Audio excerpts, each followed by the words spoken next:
오늘 본문에는 느헤미야가 예루살렘으로 돌아와서 그 예루살렘 백성들과 함께 예루살렘 성벽을 보수 또는 재건축하는 내용이 나와 있습니다. 그 이스라엘 백성이 이제 바벨론 포로, 더 정확하게는 남유다가 바벨론에게 멸망을 당했습니다. 그 세 차례 바벨론이 침략을 했죠. 남유다의 왕이 20명이 있었는데 마지막 세 왕, 그러니까 한 차례씩 이제 침략을 했습니다. 첫 번째 침략에서는 그 여호야김 왕이고요. 그때 포로로 붙잡혀간 사람들 중에 다니엘과 세 친구가 붙잡혀가게 되었습니다. 2차 때는 19대 여호야긴 왕, 이때는 그 에스겔과 모르드게가 붙잡혀가게 되었습니다. 그러니까 멸망하기 약 10년 전에요. 완전 멸망하기. 그러니까 에스겔은 미리 붙잡혀가서 그 바벨론에 가서 예언 활동을 한 선지자가 됩니다. 그리고 3차 때 마지막 왕 시드기야 왕 때에 이제 바벨론의 느부갓네살 왕이 침략해서 이제 멸망을 시키게 됩니다. 그래서 많은 사람들을 이제 바벨론으로 붙잡아 가게 됩니다. 그러고 나서 70년 후에 포로 해방이 이루어집니다. 이 70년 후라는 것은 1차 포로로 붙잡아 간 그 시기와 1차 포로 해방이 된 시기, 그러니까 1차예요. 그 간격이 70년이 되는 것입니다. 그러니까 예레미야 선지자를 통해서 미리 예언 말씀을 주셨죠. 너희가 바벨론에 가서 70년 생활하리라, 그리고 돌아오게 되리라 약속하셨는데 그 말씀대로 그대로 이루어졌습니다. 그러니까 포로 해방도 세 차례에 걸쳐서 이루어졌습니다. 그러니까 침략할 때는 총 기간이 1차에서 3차까지가 약 20년 그렇게 침략을 했는데, 포로 해방 때에는 이 3차까지가 약 100년이라는 기간이 걸리게 됩니다. 그 1차 포로 해방 때에는 그 바벨론 나라가 아니고 그 페르시아, 성경에는 바사라고 나온 페르시아 나라에서 해방이 이루어지는 거예요. 그러니까 바벨론 나라가 갑자기 강성해졌어요. 제국으로 강성해졌다가 또 갑자기 멸망당했습니다.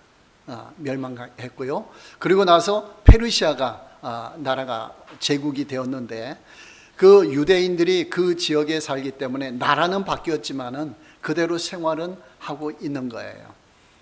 그래서 이 페르시아의 아닥사스다 왕 때에 처음 1차는 고레스 왕입니다. 초대 왕 고레스 왕 때, 2차, 3차는 아닥사스다 왕 때에 포로 해방이 이루어집니다. 세 차례에 걸쳐서 약 5만 명이 이제 돌아오게 됩니다. 1차 때 지도자는 수룹바벨, 무엇을 했습니까?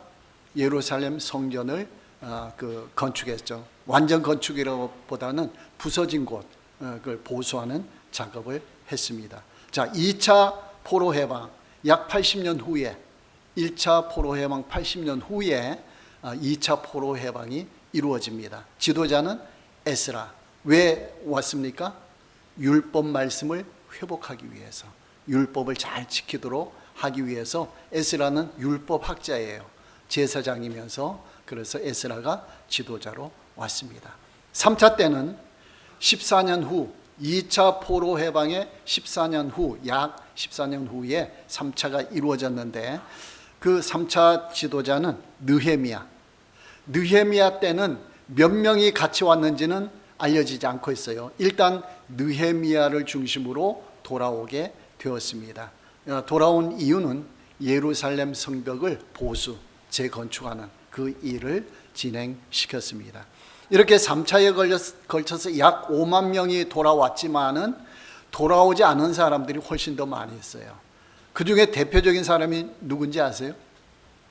뛰어나게 활동했던 사람, 그 당시에 머물러 있으면서 가장 대표적으로 에스더 왕후 있죠.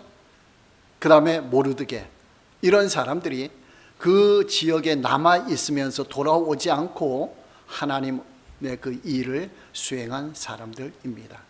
그러니까 지금도 그 페르시아 지역이, 바벨론 지역이 지금 이란 지역이에요. 요즘에는 이란 지역에 다니엘의 묘비가 있어요. 묘소가 있어요.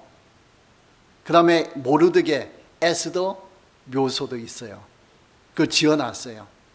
그 현재 유대인들이 이란에 15,000명 정도 소수 민족으로 거주한다고 그래요. 지금 그러면서 그 묘소들을 관리하고 있어요. 그 사람들이 유대인들이 소수 민족으로서 이제 그런 일이 아직까지도 이어지고 있다라는 거예요. 자, 3차로 돌아온 느헤미야는 어디에서 근무했다고요? 왕궁에서. 그러니까 왕궁이 크게 4곳에 있었습니다. 그 페르시아에.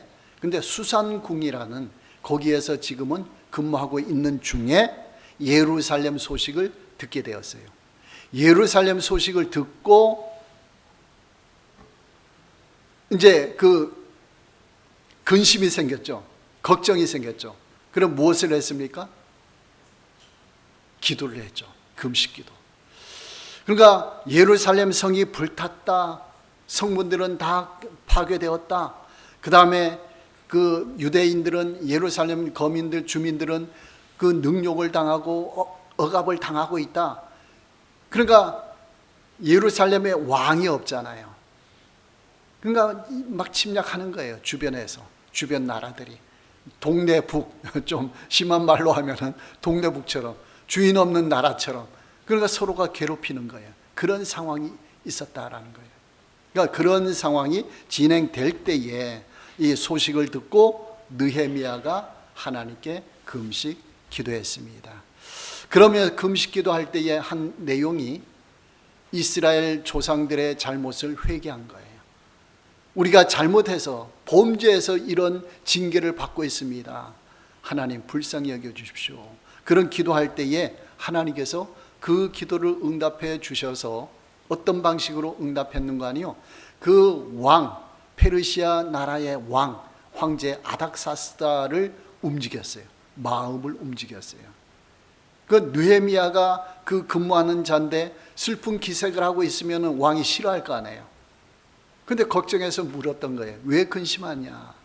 그때 느헤미야가 나는 유대인으로서 그 예루살렘 소식을 들었는데 너무나 지금 피폐하고 국민들이 억압당하고 있고 성은 무너지고 불타고 그랬다고 합니다.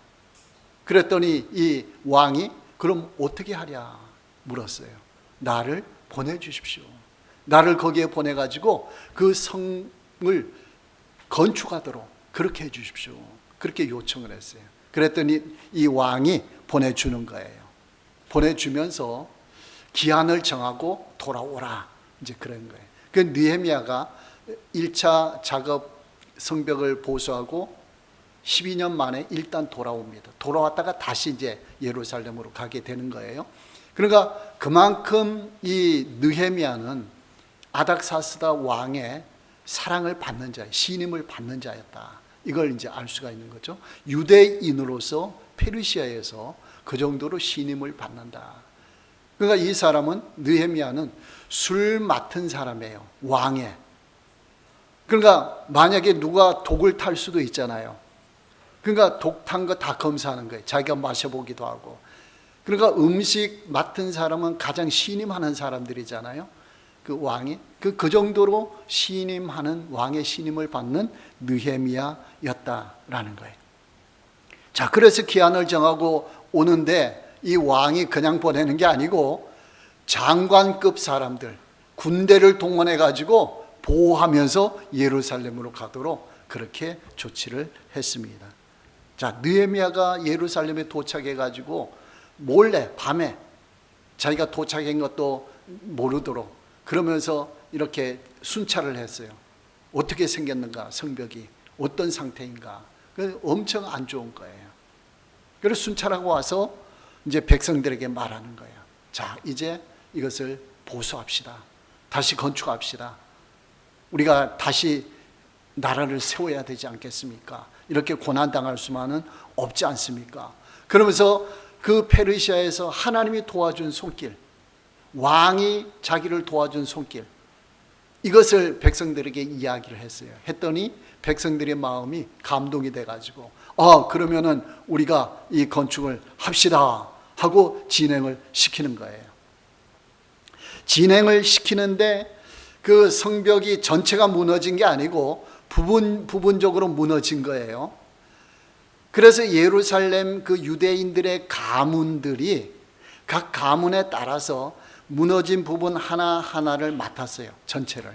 그래가지고 한꺼번에 막 시작하는 거예요. 그래서 시작을 하는데 그 소식을 들은 주위의 대적자들, 산발랏, 도비야, 겟셈, 이런 사람들은 그 주변 나라의 족속들의 지도자예요. 지도자들. 그러니까 그동안에 예루살렘이 주인 없는 성처럼 그렇게 되니까 계속 자기네가 주도권을 찾아왔잖아요. 그렇게 막 함부로 막 대했잖아요. 근데 성벽을 건축하면은 이게 보호가 되잖아요. 그럼 자기네가 함부로 할 수가 없잖아요. 그러니까 자기네 기득권이 잃어버려지는 거예요. 그러니까 방해를 하는 거예요. 이걸 못하도록. 뭐라고 심리전을 일단 펼칩니다. 뭐라고 말한 거 아니요? 분노하면서 비웃으며 말하기를 이 미약한 유다 사람들이 하는 일이 무엇인가? 스스로 경고하게 하려는가? 제사를 드리려는가? 하루에 일을 마치려는가? 불탄 돌을 흙 무더기에서 다시 일으키려는가? 아주 비웃는 쪽으로. 너희가 아주 미약한데 아무 재료도 없는데 너희가 무슨 일을 할 것인가? 그럼 또 뭐라고 하는 거 아니에요? 그들이 건축하는 돌 성벽은 여우가 올라가도 곧 무너지리라. 그 정도로 부족하다는 거예요. 너희가 뭘 하겠느냐? 막 그러면서 이걸 하지 못하도록, 건축하지 못하도록 그렇게 방해 공작을 합니다. 자, 그때 느헤미야가 뭘 했느냐? 4장 4절부터 보면요. 우리 하나님이여 들으시옵소서. 우리가 업신여김을 당하나이다. 이거는 하나님을 모욕하는 겁니다. 하나님이여 그들을 물리쳐 주시고 일을 하게 해 주십시오. 그래서 열심히 일했어요. 열심히 일해가지고 절반 정도 공사가 딱 끝났어요. 그랬더니 이 대적자들이 또 방해를 하는 거예요. 심리전으로 해서 실패했잖아요. 안 됐잖아요. 그러니까 이번에는 협박하는 거예요. 어떻게 협박하는 거예요? 우리가 쳐들어간다. 너희를 쳐들어간다. 그러니까 공사를 중단하라. 막 그렇게 협박하는 거예요. 자, 그랬더니 이 느헤미야가 또 뭐 했을까요? 기도한 거죠. 페르시아에서도 기도하고, 방해하니까 또 기도하고, 또 2차 방해하니까 또 하나님께 기도하는 거예요. 하나님께 기도하면서 파수꾼을 뒀어요. 그러니까 지키는 사람들이죠. 성을 공격해 온다니까, 쳐들어온다니까. 그러면서 일을 시작해 나가는 거예요. 그때에 유다 사람들도 힘들어하는 거예요. 방해가 너무 심하니까 막 포기하고 싶은 거예요. 우리는 할 수 없다. 이런 사람들이 막 발생하는 거예요. 그럼에도 불구하고 이 사람들을 독려하는 거예요. 역사를 그치게 하면 안 된다. 이 일을 이루어야 된다. 그러면서 사람들에게 칼과 창 이걸 가지고 일하라. 한 손에는 창을 들고 한 손에는 망치를 들고 그러면서 막 일을 하는 거예요. 낮에는 일을 하고 밤에는 불침범으로 지키고 파수하고 이러면서 일을 시작하는 거예요. 끊임없이 일을 진행시켜 나갔습니다. 자, 그래서 이 허물어진 틈이 다 메꿔졌어요. 메꿔지고 뭐만 남았는 거 아니에요? 성문, 문짝만 다는 일, 성에 그것만 남았어요. 그럼 문짝을 딱 달면은 성이 보호가 되잖아요. 보호가 되면은 적들이, 대적자들이 거기 함부로 드나들지 못하는 거예요. 그 정치, 경제, 사회적으로 안정이 이루어지는 거예요. 자, 그 상황에 문짝만 달지 못한 그 상태. 그랬더니 대적자들이 제3차 방해 공작을 벌이는 거예요. 어떤 공작을 벌였느냐? 야, 느헤미야, 우리와 만나서 협상하자. 그러면서 한적한 곳에, 조용한 곳에서 만나자고 하는 거예요. 그러니까 느헤미야가 그걸 알고 안 만나는 거예요. 왜 만나려고 했느냐? 만나가지고 몰래 느헤미야를 해치려고, 제거하려고 그런 공작을 벌이는 거예요. 성벽 공사를 방해하다가 안 되니까 이제 사람을 제거하려고 그런 공작을 벌이는 거예요. 4번이나 시도했는데 느헤미야가 거부했어요. 그랬더니 이제는 편지를 보내는 거예요. 편지에서 뭐라고 했는가 하니요? 너희가 느헤미야가 왕이 되려고 한다. 예루살렘의 왕이 되려고 한다. 성벽을 지어가지고 뭐 이런 소문을 막 퍼뜨리는 거예요. 자, 그러면 아닥사스다 왕이 들었을 때 좋아할까요? 싫어할까요? 싫어하겠죠. 지금 페르시아의 속국인데 느헤미야는 그 자기의 직원인데, 부하인데 거기가 예루살렘에 가서 왕의 허락도 없이 왕이 된다 이런 소문을 퍼뜨리면 안 되잖아요. 그러니까 우리와 만나자 그런 거예요. 우리와 협상하자. 그래서 어떻게 하겠다는 거예요? 제거하려고. 근데 느헤미야는 아니다. 이거는 절대 아니다. 너희가 꾸며낸 것이다. 너희가 거짓말하는 것이다. 이렇게 하면서 거절을 했어요. 거절을 했더니 그 다음에 또 방해 공작을 벌이는 거예요. 어떤 방해 공작 했는 거 아니에요? 예루살렘에 사는 유대인을 동원하는 거예요. 그 대적자들이, 이방인들이. 어떻게 했는 거 아니에요? 우리가 쳐들어갈 거니까 느헤미야를 이제는 밖에서 만나지 않겠다고 거부했으니까 우리가 성으로 쳐들어갈 것이다. 가서 느헤미야를 죽일 것이다. 그런 말을 이 사람에게, 스마야라는 사람에게 전달하는 거예요. 뇌물을 주고. 그래서 느헤미야에게 자, 쳐들어오니까 저 성전에 가서 숨으십시오 그랬어요. 성전 안에. 성전 안에는 누구만 들어가는 곳이에요? 제사장만. 근데 느헤미야가 거기 들어가 있으라는 게, 피해 있으라는 거예요. 그러면 어떤 일이 벌어질까요? 실제로 쳐들어오지는 않지만은 느헤미야가 성전 안에 들어가서 숨었다 그러면은 느헤미야가 말이 안 되죠. 사람들이 그냥 신임을 못하게 되죠. 첫 번째는 성전 안에 들어간 것은 하나님 앞에 죄를 지은 거예요. 제사장만 들어가야 되는데. 두 번째는 느헤미야는 그 총책임자잖아요.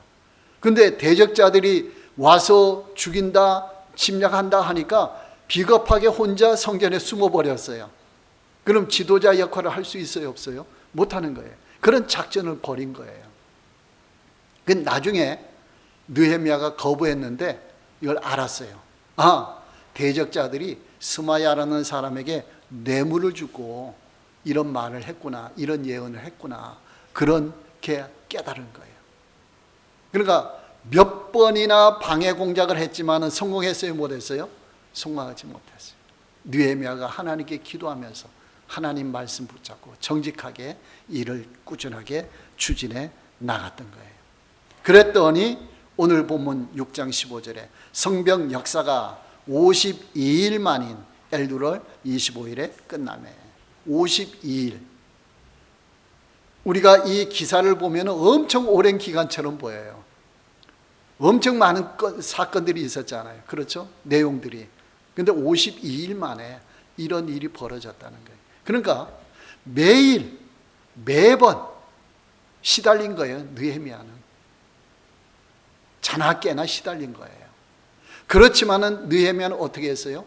성벽 건축에 오로지 했어요. 누가 방해하건 말건 관계없이 하나님의 뜻에 따라, 하나님의 명령에 따라 그 사명을 끝까지 수행한 거예요. 그랬더니 52일 만에 이루어졌다. 이루어진 결과 어떻게 됐냐? 16절에 우리의 모든 대적과 주위에 있는 이방 족속들이 이를 듣고 다 두려워하여 크게 낙담하였으니 그들이 우리 하나님께서 이 역사를 이루신 것을 알미니라. 우리의 대적들이 뭘 깨달았느냐? 하나님이 하셨다. 이걸 깨달은 거예요. 우리가 아무리 방해 공작을 했는데도 안 됐다. 그들이 깨닫기를 이것은 하나님이 이루셨다.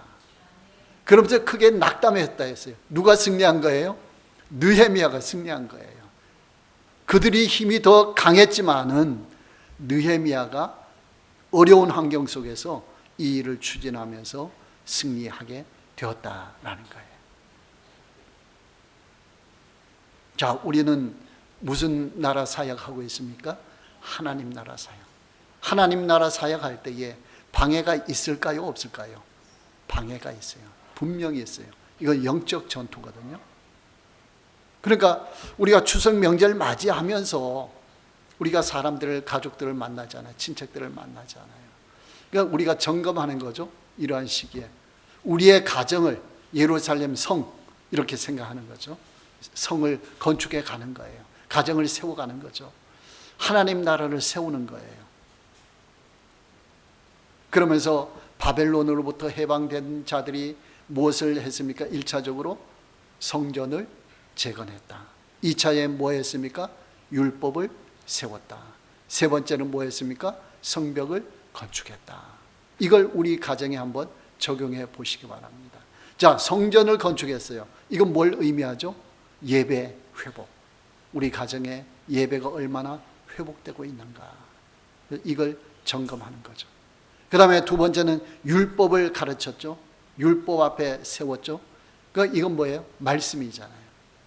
그러니까 우리 가정에는 말씀이 얼마나 회복되고 있는가, 말씀의 역사가 우리 가정에 얼마나 일어나고 있는가. 자, 세 번째는 뭐예요? 성벽. 성벽은 보호하는 울타리죠. 우리 가정은 얼마나 영적 세력으로부터, 위험으로부터 보호받고 있는가, 그렇죠?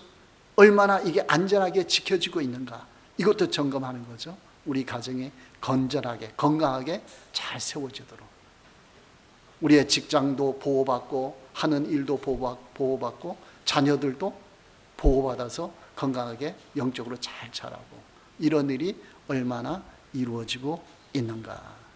여기에서 우리는 하나님 나라 사역자로서 누구를 본받아야 돼요? 느헤미야를 본받아야 되는 거예요.